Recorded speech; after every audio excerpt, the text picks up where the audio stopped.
Hoje a gente vai falar de Death Stranding. Pra quem não conhece, Death Stranding é um game pro console PlayStation 4, lançado em novembro de 2019, algumas semanas antes do dia que a gente tá gravando esse vídeo aqui. O lançamento desse jogo foi muito antecipado. A gente mesmo, aqui no canal, tem um vídeo sobre as nossas expectativas para esse jogo que a gente fez em julho de 2018, um ano e meio atrás, de tão grande que era o nosso hype para ele. Bom, esse hype todo teve alguns motivos. O primeiro é que o jogo é a nova obra do Hideo Kojima, um dos criadores mais aclamados da indústria dos games, que ficou famoso pela franquia Metal Gear Solid. O Kojima fez fama nos games por meio que trazer para essa mídia uma certa dimensão cinematográfica, muito através do uso de sequências longas de filmes dentro dos jogos, as famosas cutscenes, que são animações longas em que você não joga, só assiste. Não é raro nos jogos dele você passar às vezes 20, 30 minutos sem nem encostar no controle, assistir uma série de diálogos ou de sequências de ação ou dramáticas ou misteriosas. Além desse nível cinematográfico, Kojima também fez fama por ter sempre enredos bastante complexos e malucos nos jogos dele, em que mesmo depois que você termina de jogar, você sempre fica sentindo que teve coisa que você não entendeu exatamente o que aconteceu. E esse é justamente outro motivo para essa antecipação toda para Death Stranding. Desde o primeiro trailer do jogo, o público foi apresentado por uma série de elementos da trama que eram muito malucos, muito confusos, e que o criador fez questão de não fazer nada para ajudar a entender, afinal, que diabos era esse jogo. Bebês carregados em úteros artificiais, criaturas de sombra que emergem de uma lama esquisita, um mundo pós-apocalíptico com estradas destruídas e um elenco hollywoodiano que trazia gente tipo o Norman Reedus, o Mads Mikkelsen, a Léa Seydoux e até o Guilherme Del Toro. Pois bem, depois de quase 2 anos de expectativa, o jogo finalmente chegou. E ele foi recebido de forma muito mista, para dizer o mínimo. O game está sendo indicado pro The Game Awards, uma das premiações mais importantes da indústria dos games. E tem review falando que ele é um dos jogos mais importantes dessa década. Mas, por outro lado, teve dezenas de streamers reclamando muito do jogo enquanto eles testavam ele nas primeiras horas, logo depois do lançamento, ao vivo, para um monte de gente ver.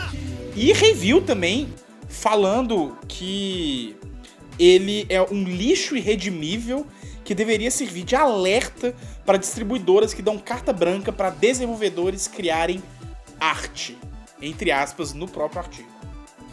E o que eu tô achando muito maluco é que eu tô sentindo que os motivos que estão fazendo várias pessoas amarem Death Stranding e outras várias pessoas odiarem Death Stranding são os mesmos. Então é disso que eu vou falar aqui hoje. Quais que são os aspectos dessa nova empreitada do Hideo Kojima que despertam sensações e reações tão intensas nas pessoas? Para simplificar, eu separei os meus argumentos em 6 itens. Então vamos lá. 6 motivos para você amar ou odiar Death Stranding. Vamos lá, primeiro lugar, não dá para entender nada. Não, tô exagerando. Não chega a ser tanto assim. Mas a verdade é que o enredo, o roteiro e a narrativa de Death Stranding são muito truncados, muito confusos, e a gente só recebe um pedacinho da história de cada vez. Eu não vou dar spoiler de nada aqui, mas o que eu sinto jogando é que meio que toda a história do jogo é feita pra te deixar meio desconcertado o tempo todo. O começo do jogo te coloca de uma vez no mapa, depois de uma sequência musical de abertura, sem te falar qual botão que faz o quê, sem te falar pra onde você tem que ir. E provavelmente você vai dar alguns passos, tropeçar numa pedra e sair rolando morro abaixo. Ou, pelo menos, foi o que aconteceu comigo. É sério, os primeiros 20, 30 minutos de jogo foram alguns dos momentos mais confusos da minha vida jogando videogame.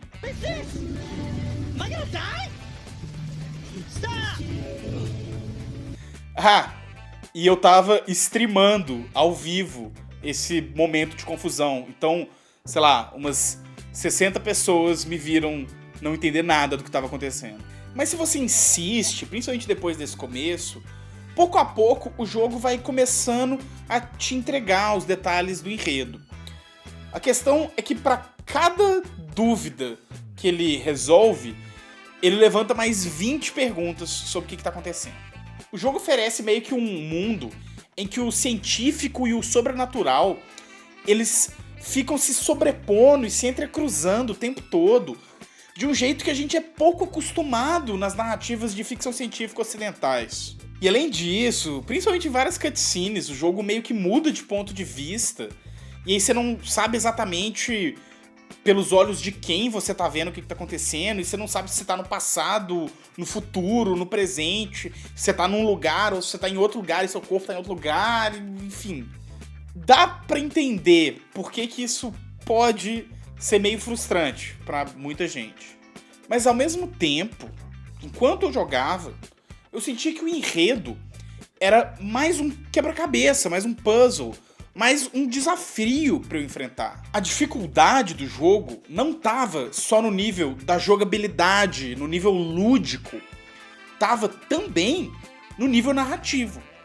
O jogo te desafia a tentar colher os relatos espalhados pelo mundo, vindos de diferentes pessoas, para tentar entender junto com os personagens, afinal, o que foi o tal do evento chamado Death Stranding que deixou o mundo nesse estado que ele ficou, e qual que é o seu papel enquanto protagonista no meio disso tudo. Nada disso é muita novidade para quem já jogou Metal Gear Solid.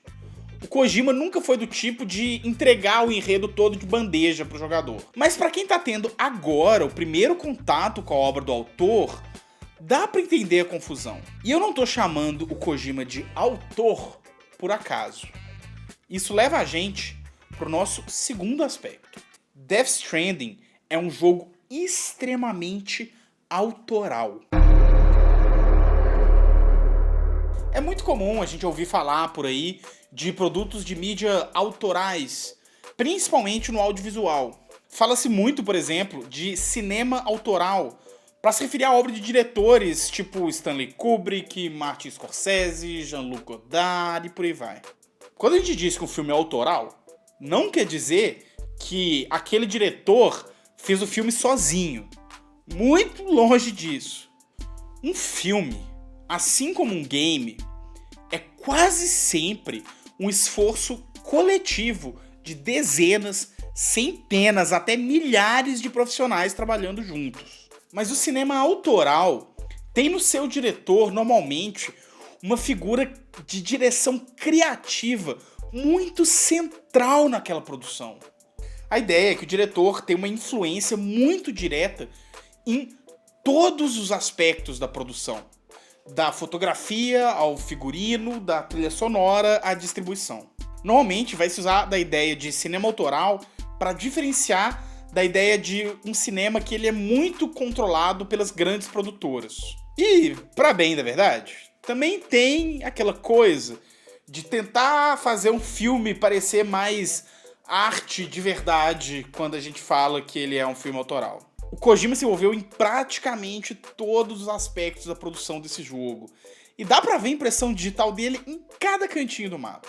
Só que, em alguns momentos, isso chega a beirar o ridículo, assim. Tipo, as primeiras frases a aparecerem nos créditos de abertura do jogo são: desenvolvido por Hideo Kojima, uma produção de Kojima Studios, um jogo de Hideo Kojima. É sério, essas três coisas aparecem uma seguida da outra antes sequer de aparecer o título do jogo. E tem mais, depois que acaba esse crédito de abertura e o jogo começa, você assume o controle do personagem, continuam aparecendo alguns créditos na tela.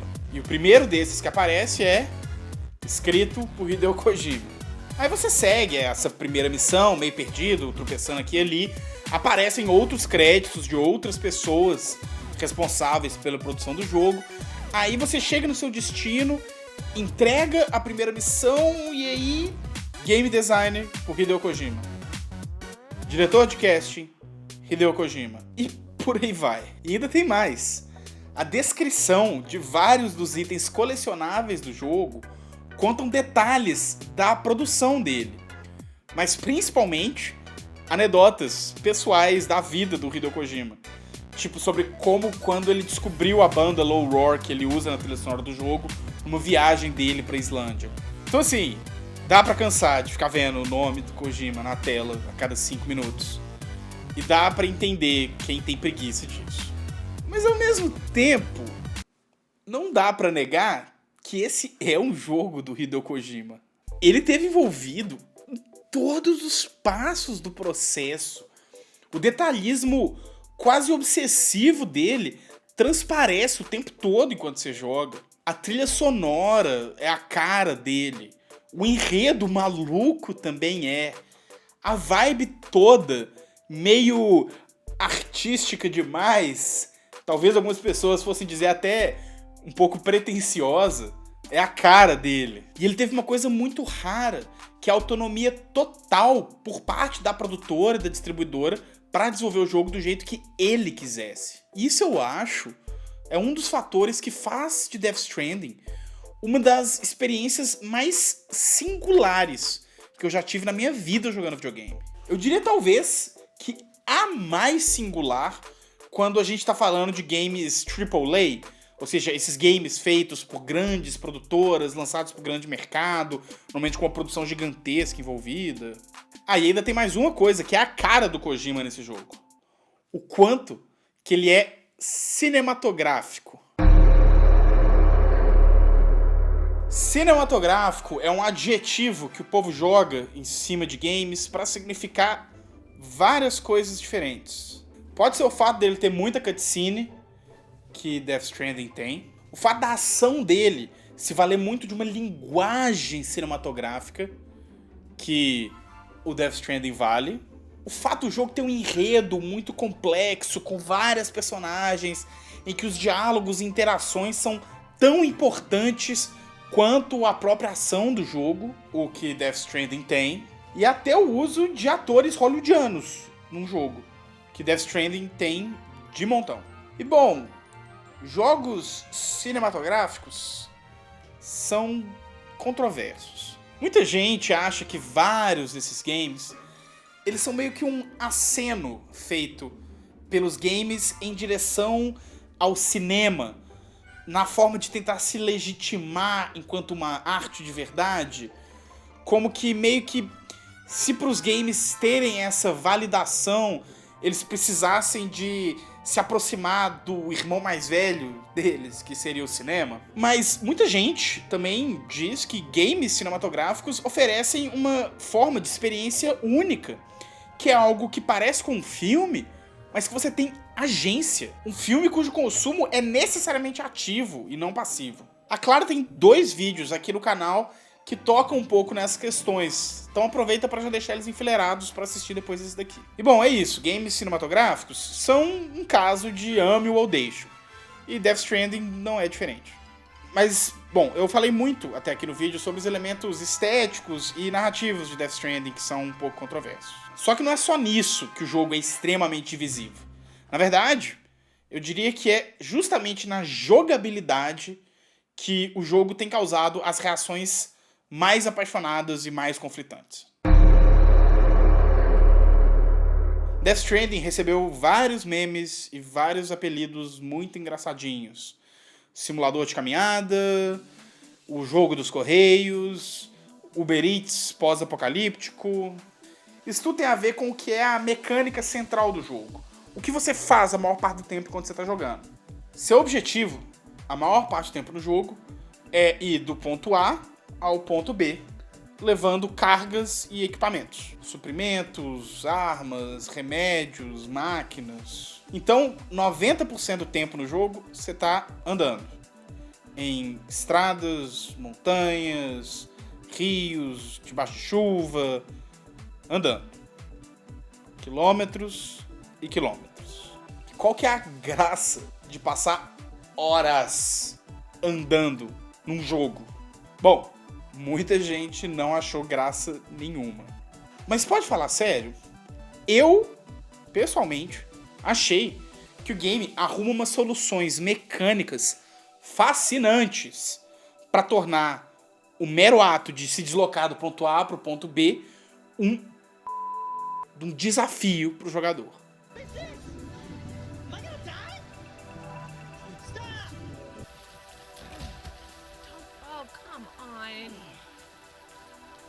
A questão é, games presumem desafios.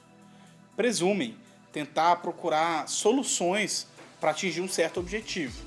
Seja através do raciocínio, da repetição ou da perícia. Games são sobre superar obstáculos. Então o desafio de game design que se impôs sobre o desenvolvimento de Death Stranding foi como tornar o mero ato de andar um desafio. E eis que entra a mecânica e a física de Death Stranding.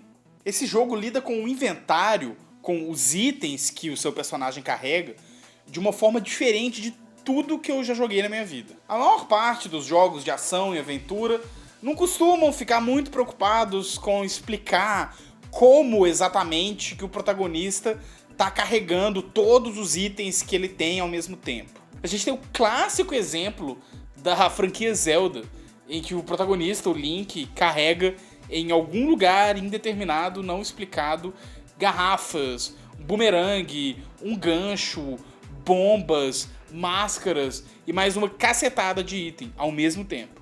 Alguns jogos até desenvolvem coisas como limitar o número de itens ou o número de cada item que você pode carregar, ou colocar um peso em cada item do seu inventário, ou até mesmo de criar um sistema de organização de inventário, que você tem que dispor as coisas e cada uma delas ocupa um certo espaço. Mas mesmo esses games costumam ter umas coisas tipo alguém carregando um lança-foguete dentro de uma maleta. Em Death Stranding, não.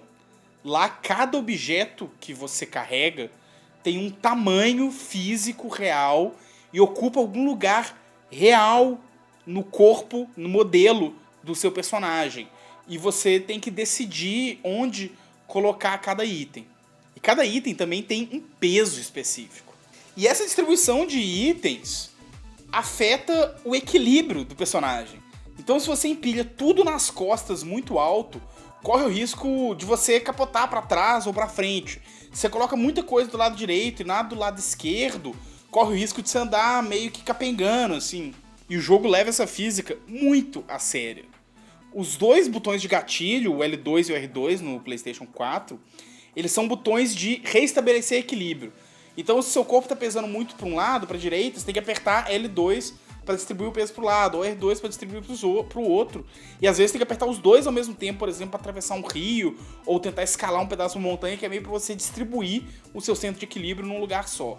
Então, cada passo que você dá nesse jogo pode ser um desafio.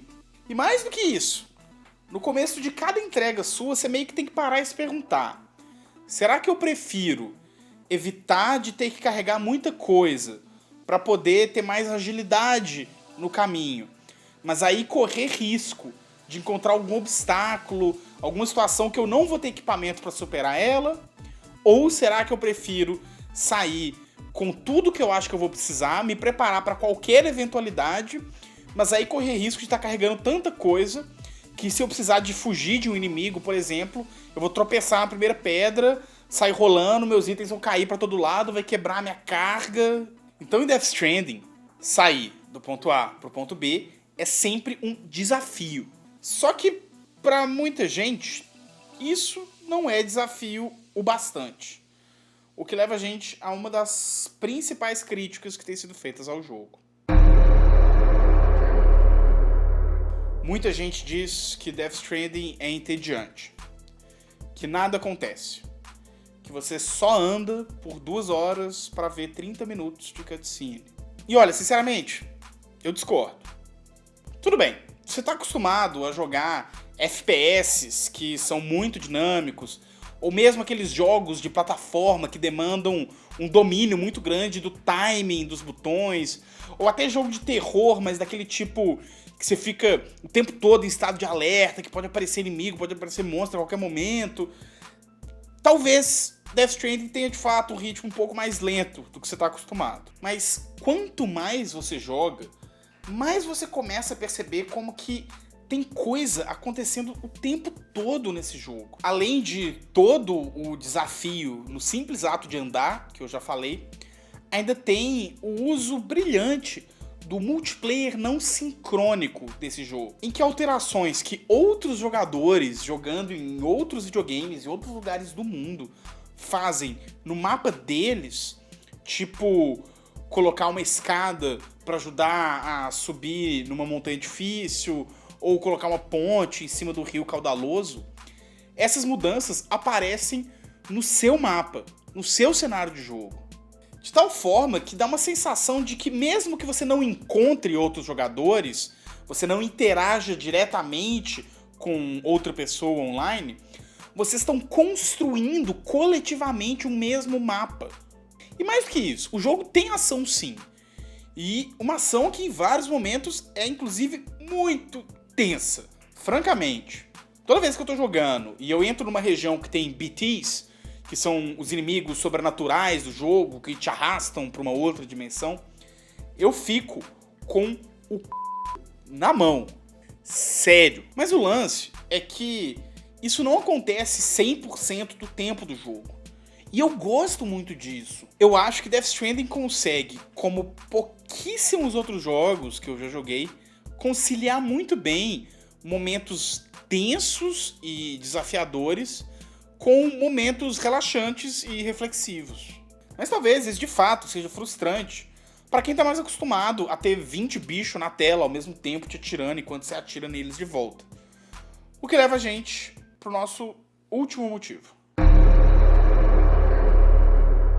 Numa declaração muito polêmica que o Kojima fez poucos dias depois do lançamento de Death Stranding, ele disse que o jogo foi muito bem recebido na Europa e no Japão, mas que as críticas negativas estavam vindo na sua maior parte dos Estados Unidos.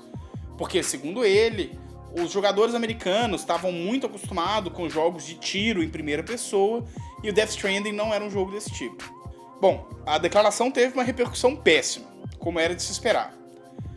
Inclusive porque, na verdade, pelas estatísticas, as notas que o jogo tem recebido nos Estados Unidos não são tão mais baixas na sua média do que as notas recebidas na Europa e no Japão. Ele está sendo recebido de forma mista no mundo inteiro. E é sempre meio feio quando o autor tem que ficar indo defender a obra dele de críticas da imprensa e falar que eles não entenderam a coisa direito, né? Enfim. Mas assim, eu entendo o que ele quis dizer com isso. Eu acho que eu entendo. Death Stranding é de fato um jogo muito diferente. Muito da nossa noção de videogame vem da ideia de derrotar inimigos como objetivo. É pular em cima da cabeça dos Koopa-Troopas no Mario, é destruir as navinhas dos Space Invaders, é matar a nazista robô no Wolfenstein, é, sei lá, por que não eliminar a linha no Tetris? Óbvio, nem todos os games são assim. E hoje em dia, inclusive, cada vez mais desenvolvedores, principalmente independentes, buscam inserir outras lógicas nos seus games. Mas o objetivo da maior parte dos jogos da história consiste em derrotar um inimigo. Death Stranding é diferente. A morte em Death Stranding é sua inimiga. Tem uma coisa no enredo do jogo, e que também se traduz na mecânica, que eu não vou entrar em detalhe aqui para não spoiler, mas basicamente quando alguém morre no jogo, algum personagem morre, coisas muito ruins acontecem. Desencadeia uma série de eventos que dão muita bosta. É extremamente indesejado que uma pessoa mate a outra no universo de Death Stranding. E com isso, a morte é algo completamente desencorajada pelo próprio jogo. Mesmo quando um inimigo tá tentando te matar, não é desejável que você tente matar ele. O jogo te leva o tempo todo a procurar soluções não letais, ou diplomáticas, ou furtivas. E embora o jogo tenha sim inimigos sobrenaturais e humanos, o objetivo não é exatamente derrotar eles. O objetivo de Death Stranding é conectar pessoas. No jogo, você não entrega só pedidos. Cada cidade, indústria, bunker ou acampamento que você chega, você também é responsável de ligá-los à chamada rede Kiral, que é tipo a internet multidimensional desse universo. No mundo de Death Stranding, esse nosso mundo contemporâneo, hiperconectado pela internet, é completamente destruído por esse evento apocalíptico, e essas conexões são todas desfeitas. O mundo está completamente fragmentado. As cidades não têm mais contato umas com as outras, e os agrupamentos de seres humanos estão cada um por conta de si tentando sobreviver. O seu objetivo, como protagonista, é reconectar essas pessoas. É levar notícias de amigos e familiares, é reestabelecer as telecomunicações, é levar não só suprimentos e equipamentos, mas objetos pessoais, obras de arte, artefatos arqueológicos. Desde o início do desenvolvimento, dos primeiros anúncios do jogo, o Kojima sempre fez questão de falar que Death Stranding era um jogo sobre fazer conexões. Um jogo não sobre derrotar inimigos, mas sobre fazer aliados. Um jogo não sobre destruir o mal, mas sobre reconstruir o bem.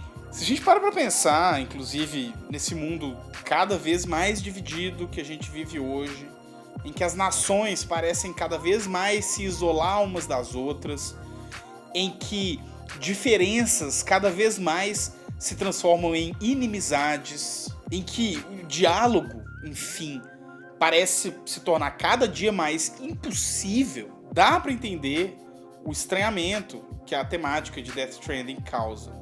Death Stranding nos lembra da necessidade de construirmos pontes e não de queimar elas. Isso faz dele um jogo adequado, talvez até demais, para os tempos de hoje. E talvez por isso ele incomode tanta gente. E aí, você já jogou Death Stranding? Amor? Odiou? Tá confuso? Mentira, confuso eu sei que você tá, estamos todos nós. Então por isso, tô esperando a gente continuar essa conversa aqui nos comentários. Ah, e se você não sabe, o Mimimídia está começando a dar os primeiros passos numa outra plataforma de streaming de jogos. Diz que é meio feio ficar falando o nome dela aqui no YouTube, mas vocês sabem qual que é e tal, então vocês podem procurar a gente por lá. Eu tenho streamado algumas horas de Death Stranding por lá. A Clara tá streamando o Pokémon Shield. O Léo já fez stream de Dandara. E tudo isso compartilhando experiência com vocês, batendo papo. Tem sido bem legal. Dá um pulo lá, é naquele site de streaming da logo roxinha, mais ou menos da cor da nossa. Vai lá e procura por nome do site.tv/mimimídias. Vocês encontram a gente lá. Ah, e também segue a gente no Twitter, no @mimimídias. Que sempre que a gente vai fazer stream, a gente avisa com algumas horas de antecedência por lá. Então espero vocês nas nossas streams. E um beijo no coração e até mais.